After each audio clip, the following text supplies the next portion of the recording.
Bien, vamos a recibir ahora al ingeniero Juan Pablo Martín. ¿Cómo te va, Juanpi? ¿Cómo estás? ¿Qué tal? Buen día. Quedé gratamente sorprendido cuando leí y además recibí después una gacetilla informativa de tu parte. Están trabajando aquí en la UTN, en la Facultad de San Nicolás, para construir un satélite. Así como suena, sí, estamos comenzando la idea, recién es un proyecto que recién arranca, pero tenemos la idea y queremos llevar adelante la construcción de un Bueno, satélite. vos estás hablando en plural, pero hace un ratito nos dijiste en privado, y cuando yo te pregunté lo mismo, dije, una locura mía. ¿Cómo es eso? Bueno, Asumió la responsabilidad. Eso era en privado. Eso era- No, la realidad es que el interés es que se haga en conjunto, que se haga con toda la universidad, sin importar de quién fue la idea y demás. Es un proyecto que tiene tantas áreas, sobre todo de la ingeniería, que la principal idea es que sea un proyecto académico. Además del satélite, la utilidad y demás, el principal objetivo de esto es generar proyectos de investigación, generar proyectos finales para los estudiantes, que los estudiantes se involucren en hacer quizá una pequeña parte de algo mucho más grande, pero que sean de la carrera de mecánica, de eléctrica, hasta de metalurgia, porque hay que hacer investigaciones. ¿Estamos hablando de miniaturas Sí. o de trabajos ostensiblemente muy grandes? ¿Y qué tamaño, por ejemplo, puede tener el satélite que ustedes van a hacer? A ver, en realidad yo creo que no hay una relación directa entre el tamaño del satélite y el tamaño de los trabajos. ¿A qué voy? Esto va a ser un satélite posiblemente muy chico, se llaman nanosatélites, que en general... Chico en tienen- tamaño, decís. En tamaño y en peso. Pero eso no significa que los trabajos sean pocos o que sean más fácil. Hay que sobrellevar muchos problemas que tienen hasta los satélites más grandes.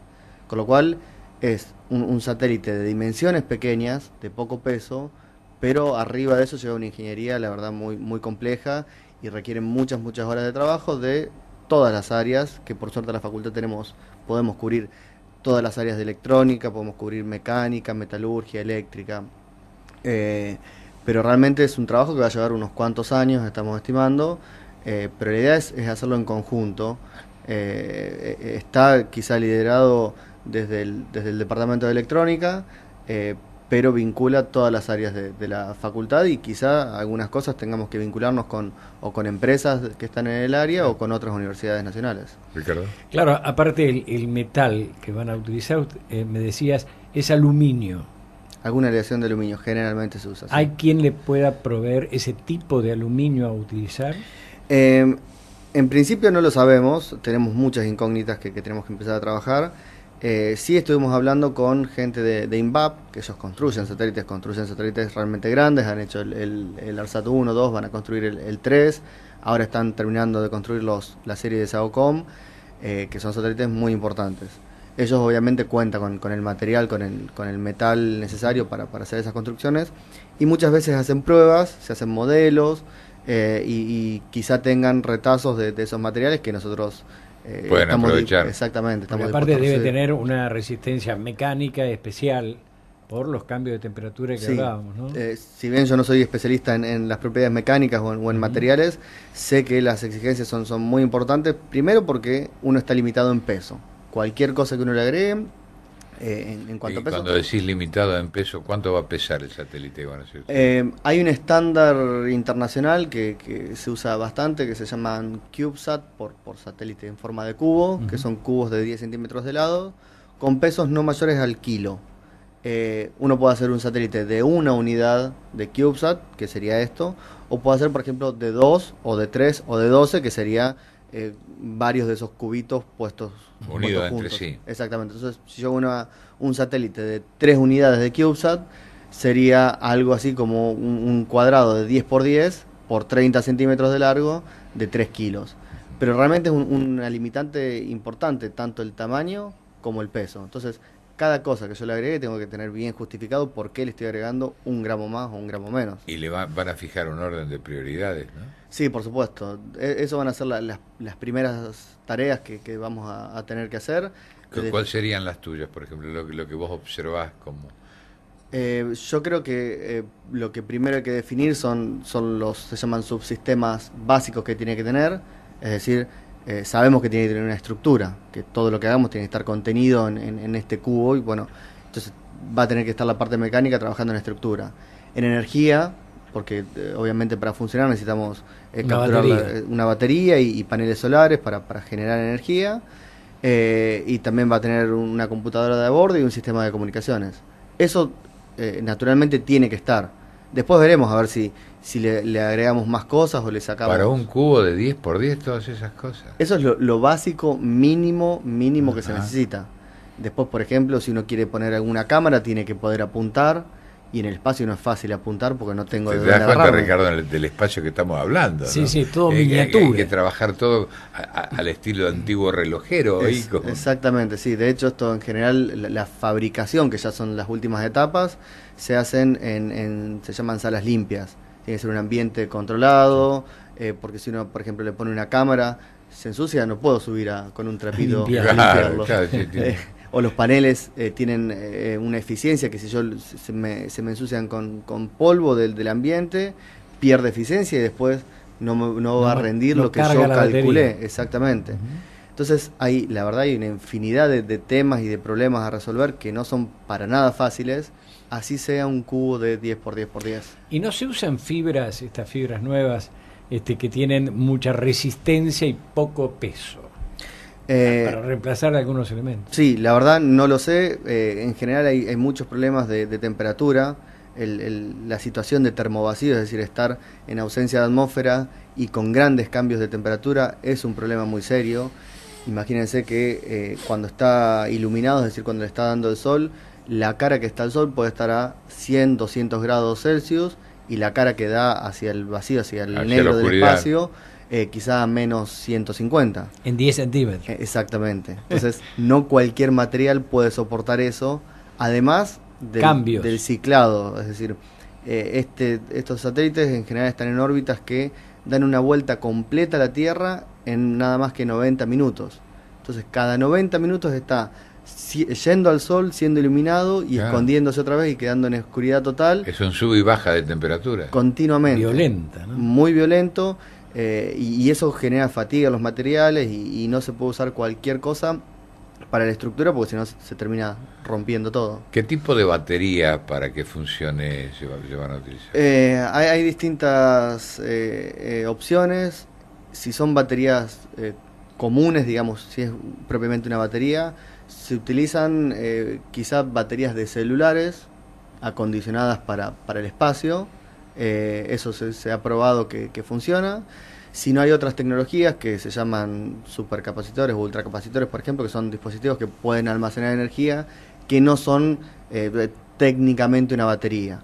Pero todo eso, fíjense cómo cada elemento hay que analizarlo uno por uno y analizar la relación, por ejemplo, en baterías peso-energía, y si soportan trabajar a menos 100 grados o no, claro. La radiación que reciben, el tamaño que ocupan. Y el tiempo de mantenimiento de carga, porque eso debe consumirse. Exactamente. ¿Y la recarga, Juan Pablo? La recarga se hace mientras está el sol. Se ponen paneles solares, que también hay que hacer cálculos, porque yo tengo una determinada energía por superficie. Control de carga y todo lo demás. Entonces digo, pongo un panel, pongo dos.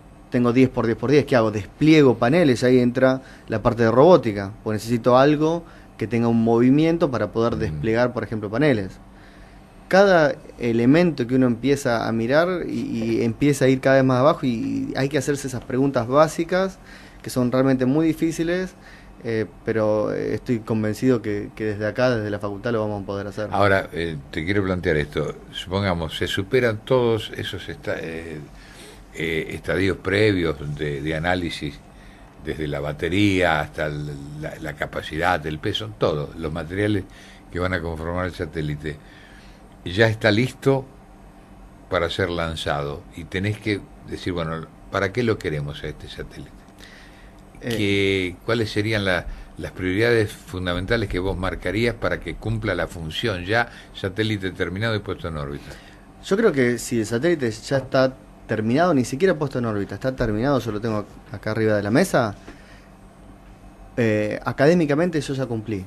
Yo me voy a dar totalmente por satisfecho con eso, porque va a implicar que estuvimos coordinando entre mucha gente, entre áreas, que se hicieron trabajos de investigación, que se hicieron trabajos finales, y ese va a ser el principal objetivo. Claro, más que un resultado, es un acto académico. Exactamente. Después, obviamente, si eso se puede lanzar y cumplir alguna función adicional, yo creo que va a ser fantástico, va a ser espectacular, y es la cereza del postre.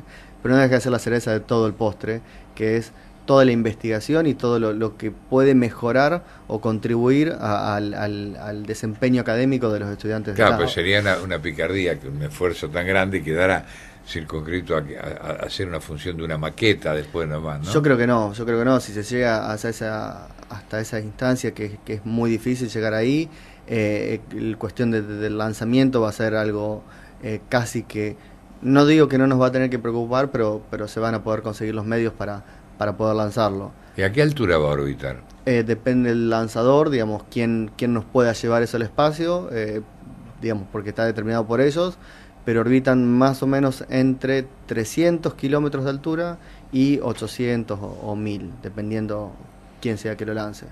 Eso queda en una órbita que está girando continuamente y a una altura determinada, y queda girando generalmente por mucho tiempo. Decías que pasa 2 veces por lo menos por todo el... También eso depende mucho de la órbita, depende del vector lanzador, pero en general se trata de hacer algunas órbitas que se llaman heliosincrónicas, quizá mal dicho, porque tienen un sincronismo con el Sol, que implica que pasa 2 veces por el mismo punto de la Tierra todos los días. Pasa una vez de día, más o menos a la misma hora, y una vez de noche, más o menos a la misma hora. ¿Y qué contacto para corregir, modificar u otra cosa se tiene con la Tierra? En realidad, corregir órbita es muy difícil y generalmente no se hace porque ella necesita propulsión. Y una vez que está puesto ahí, está ahí. Exactamente. Lo que sí se puede hacer es un control que se llama de actitud, es decir, la posición, para dónde está apuntando el satélite, de modo que si yo tengo una cámara de foto y quiero sacar una foto a las estrellas o quiero sacar una foto a la superficie de la Tierra, puedo girarlo para poder apuntar a donde quiera. Eso se puede hacer, y de hecho, lo que me consultabas del contacto, la idea es justamente que pase muchas veces por un punto de la Tierra, es uno poder tener contacto con el satélite y mandarle instrucciones, porque además de construirlo, que se haga el lanzamiento y demás, hay que operar los satélites, es decir, hay que estar continuamente verificando si está funcionando bien, hay que prepararlo para... que hay un contacto permanente con la Tierra. Continuo, sí. ¿Y eso tiene una autorización internacional para esa ruta, digamos, como se hace en la aviación? Sí, eso, digamos, para poder ponerlo en órbita como corresponde, eso tiene que pasar primero por el gobierno argentino, porque todo objeto puesto en el espacio que sea argentino tiene que pasar por el gobierno, que tiene que autorizar. Uno le envía todas las especificaciones, dice va a estar en esta órbita, va a transmitir en esta frecuencia, etcétera, y ellos lo elevan a un organismo superior internacional que se llama UIT, Unión Internacional de Telecomunicaciones, que llevan el registro de todos los satélites que están orbitando y autorizan. Los satélites que están orbitando y que corresponden fundamentalmente para cubrir aspectos de comunicaciones que pueden estar en la órbita privada, ¿tienen un sustento comercial? Algunos sí, la mayoría, por ejemplo, para poner el caso de los ARSAT, los satélites argentinos, tienen principalmente un fin económico, es decir, un fin comercial de prestar servicios de comunicaciones. Hay una infinidad de satélites, hay algunos militares, digamos, con fines militares, con fines científicos. Argentina ha contribuido, por ejemplo, el desarrollo, ahora está haciendo los AOCOM, trabajó mucho en los ACD, que fue un proyecto de la NASA para medir la salinidad del mar, y eso es netamente científico. También hay meteorológicos, hay de imágenes que son comerciales. Hay una empresa argentina que hace satélites para sacar fotos, unas fotos particulares que sirven para el agro, y eso tiene un fin comercial. En nuestro caso será académico y posiblemente, no sé, pongámosle algún sistema de comunicaciones para hacer el contacto entre nosotros, y hasta se pueden poner aplicaciones de radioaficionado para para alentar la actividad de radioaficionados, que siempre apoya todo este tipo de acciones. Es decir, que se abre un panorama bastante amplio. Es muy amplio y justamente lo que queremos empezar a discutir. Creo que es la base y es lo que primero hay que hacer, definir un poco qué es lo que vamos a hacer. Sabemos que indudablemente va a traer fines académicos, eso queda fuera de discusión. Esa parte es lo que ambicionan, ¿no? Totalmente. Pero luego hay que empezar a definir estas cosas. Bueno, ¿cuál va a ser el experimento? ¿Vamos a poner un experimento científico? No sé, la gente de acá de ingeniería metalúrgica va a poner un cerámico raro que quieren ver cómo se comporta en el termo vacío.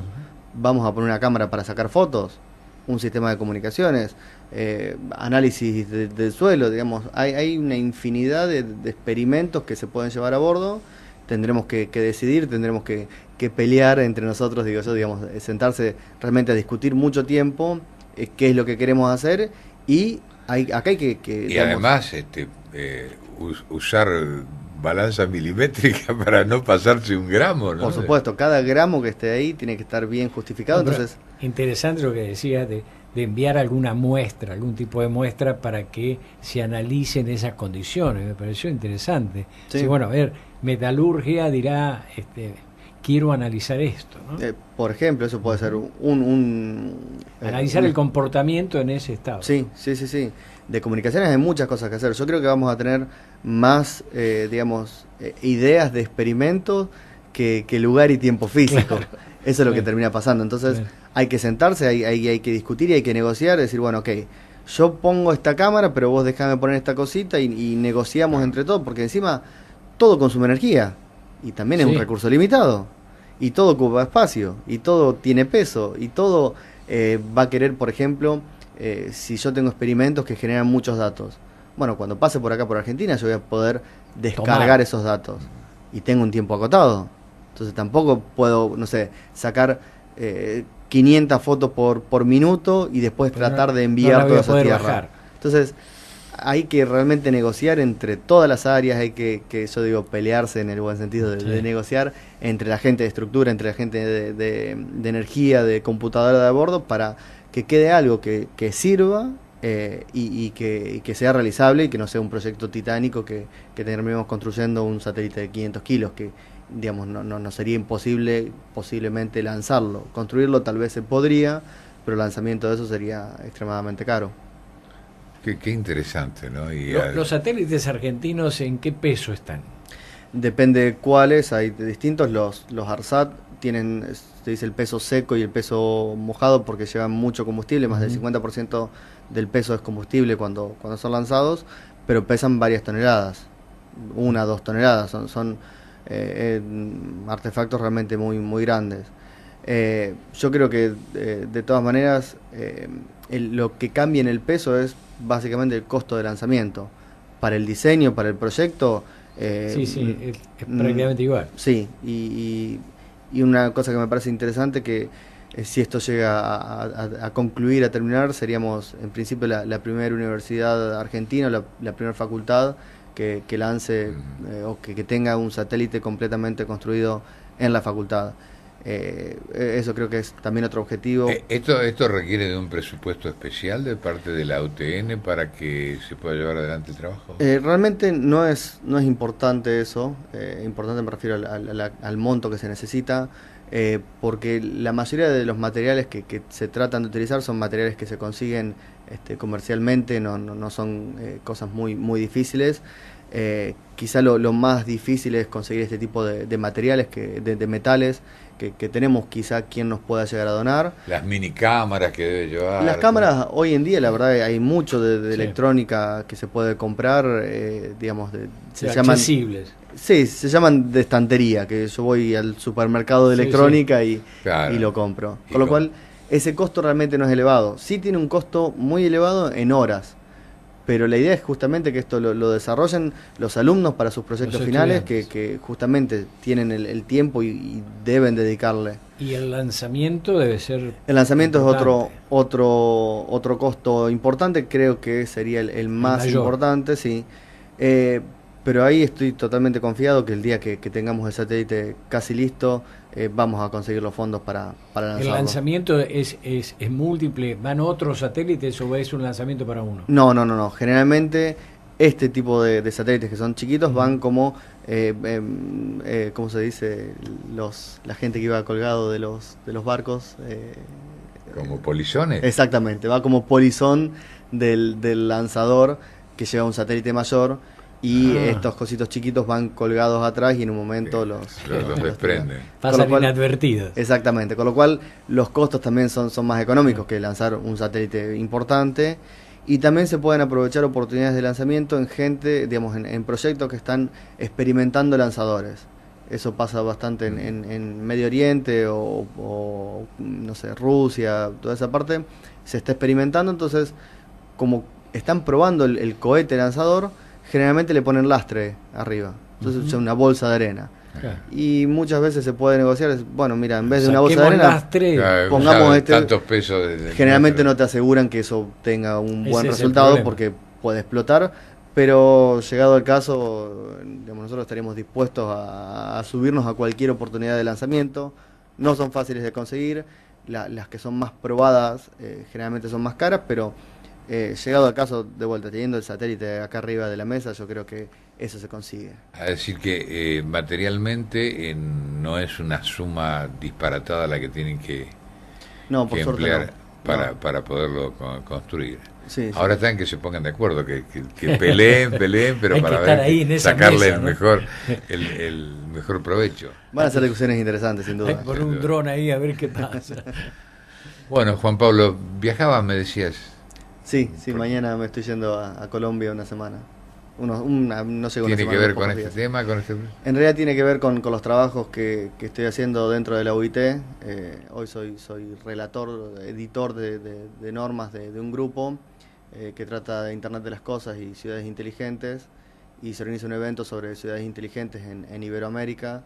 Y voy a coordinar un taller sobre ese tema. Hay algo que no me quiero perder, porque esto es, me parece a mí, por lo menos importante. ¿Qué edad tenés? Todavía, hasta la semana que viene, 32 años. Bueno, es muy lindo ver esta ¿Cómo va a venir a esta mesa y nos va a decir? No, porque no es una señorita, no es una mujer. Él, digo, qué atrevido, así que tiene en este 32 años. En este aspecto me pegó duro, pero quiero decir que es una demostración de la voluntad de esta juventud que trabaja. Claro, que eso es lo importante. Eso es lo más importante. Bueno, seguiremos siempre atentos a las novedades que se produzcan, Juan Pablo, y nos avisas. Cómo no, muchísimas gracias. Gracias por haber venido. Ha sido el ingeniero Juan Pablo Martín y el satélite que ya está tomando forma en la UTN de San Nicolás. Mire usted.